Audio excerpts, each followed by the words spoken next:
Today we sometimes talk about what the founders intended when they wrote the Constitution, but James Madison made it clear that the Constitution which was presented to the world on September 17, 1787, was but the draft of a plan, one that, until life was breathed into it by the people during ratification, was nothing but a dead letter. In order for the Constitution to become the law of the land, it would have to be approved of by the people. But who were the people? The people of the United States, as the preamble suggested? No, it was the people of the individual states. This was somewhat different from the states themselves, because the question of ratification would be considered not by the political unit of the state, but rather in the rawest form of sovereignty available, a convention of delegates elected by the people for the sole purpose of voting either yes or no on the question of adopting the Constitution. The Constitution would be the greatest expression of popular sovereignty ever created. The supporters of the Constitution, the Federalists, knew that they had a tough road ahead. After all, this new Constitution took power away from the states in several key ways. First, it took specific powers, away from the states. Second, the new federal government had the power to pass laws that acted directly on the people. Third, the new government had the power to borrow and to tax the people both indirectly and directly. Powerful people in the states, people who held office by state government, would not take kindly to this loss of power. Federalists understood that, in order to win the fight, they needed to push ratification through quickly. Now, the Federalists were not an organized political party like the political parties we have today. There was no party leadership, no formal officers, and no real coordination. Instead, it was like-minded people in the states who all pushed for the same things. The most famous leaders among the Federalists were John Jay of New York, James Madison of Virginia, and Alexander Hamilton of New York. They faced some formidable opponents. George Mason, who had been present throughout the Constitutional Convention itself, refused to sign the final document and opposed it publicly afterwards. Federalists knew that it was necessary to get some big states on board early on, but Virginia, New York, and even Massachusetts were doubtful. Pennsylvania, on the other hand, seemed quite friendly to the Constitution. Benjamin Franklin himself addressed the Pennsylvania General Assembly, which coincidentally had been meeting just upstairs from the Constitutional Convention members in Independence Hall. Once the Federal Convention had adjourned on September 17th, the Pennsylvania Assembly moved back downstairs.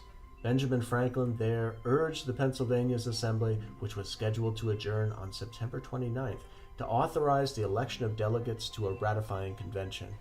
And on Friday, September 28th, George Clymer, a Pennsylvania representative who also had been a delegate to the Constitutional Convention, moved that they do so.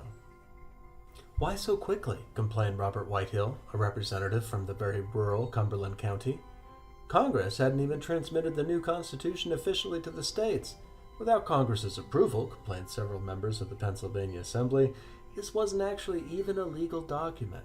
"Doesn't matter," replied Pennsylvania's Federalists. "We need to vote." The body went into afternoon recess. The Assemblymen, after all, needed a lunch break. But when they returned to meet, 19 Pennsylvania Assemblymen were absent. Without them, the Assembly did not have a quorum. This meant they could not officially conduct any business. And so the Speaker of the Assembly sent the Sergeant at Arms and several other men to fetch Assemblymen. The ones they could find refused to come. The rest they could not find. So finally, the Sergeant at Arms and 3 men grabbed 2 of the Assemblymen, James McCalmont and Jacob Miley, and forced them both back into the room. McCalmont protested. "You don't have a right to forcibly detain me here," he claimed. Some of the Assemblymen agreed, although one pointed out that they could just lock the doors and then they wouldn't be forcibly detaining him. McCalmont made a run for the door, but spectators in the gallery rushed down and met him there, refusing to allow him to leave. With a quorum present, the Pennsylvania Assembly approved the appointment of a ratification convention. The Federalists had won a victory, but at great cost. The Assemblymen who had absented themselves all signed a public letter opposing the Constitution. The letter was republished in all of the states. And the Federalist actions made it really appear to be an attempted coup d'etat, as if a group of conspirators really was trying to subvert the legitimate government and establish a new one by any means necessary. All of this launched what would become the most robust public debate about politics that America had ever seen or ever would see. Within a month, 75 different newspapers across the eastern seaboard had reprinted the Constitution for its readers. Essays were published supporting and opposing the Constitution, complaining about its major and minor features. A Delaware convention unanimously ratified the Constitution on December 7, 1787. Pennsylvania, New Jersey, and Georgia followed and ratified before the end of December. Connecticut overwhelmingly ratified on the 9th of January. And then, Massachusetts picked up the Constitution. Massachusetts was the second oldest of the colonies, behind Virginia, and had provided leading thinkers and politicians to the revolutionary cause. It was also the second largest state, also behind Virginia, and without it, there would be no Constitution. And the Anti-Federalists were strong in Massachusetts. When the debates began, Anti-Federalists forced the Massachusetts Assembly to go through the Constitution paragraph by paragraph. One Western County representative, he came from one of those counties that had experienced Shays's uprising, complained about the 2-year terms of representatives to Congress. Under the Articles of Confederation, he pointed out, they had annual elections. Where annual elections end, tyranny begins, he reminded everyone. Representatives from the more conservative East Coast wondered aloud why there was no property qualification for office in this new federal government. In fact, most of the Massachusetts members were simply concerned about how powerful this new federal government would become. Anti-Federalists made a novel suggestion. Let's suggest some amendments, they said. In fact, let's make our ratification contingent on amendments.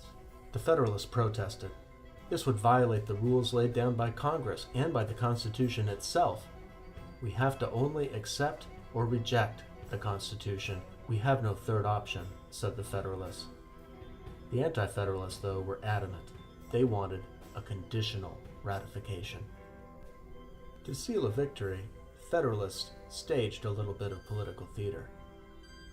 Governor John Hancock, the old Revolutionary War hero and stalwart Republican, who was also a member of the Ratification Convention, had taken ill during the debates and had to go home. But on January 30th, he rose from his sickbed and made a dramatic entrance into the Assembly Hall. Wrapped in flannels, he took his place at the front of the room. He listened patiently to the speeches and then rose to address the convention. The entire House was silent as John Hancock spoke. He started by saying that the Constitution was absolutely necessary, and that the spirit of union should prevail, and that Massachusetts should lead the way. He had also talked with those who had concerns about the Constitution. He acknowledged that the document was not perfect and agreed that Massachusetts should recommend amendments. But the amendments, he said, must be recommendatory and separate from ratification. John Hancock and the Federalists carried the day. Massachusetts voted to ratify the Constitution by the margin of 187 for, 168 against. Many of the delegates, who had arrived with instructions from their constituents to vote against the Constitution, changed their minds during the debate. Rhetoric and argument mattered. By the summer of 1788, 8 states had ratified, but opposition in Rhode Island and North Carolina meant that neither state would consider ratification, which meant that one more state would be needed. Only New Hampshire, Virginia, and New York remained. Opposition in Virginia and New York was strong. Virginia Anti-Federalists included giants like Patrick Henry and George Mason. In New York, Anti-Federalists held a 2-to-1 margin in the Ratification Convention. Without these 2 states, the Constitution was likely doomed. Virginia was not only the largest state in the United States, it had virtually twice the population of the next largest state. This was the challenge that Federalists faced in the summer of 1788 in the final push to ratify the Constitution.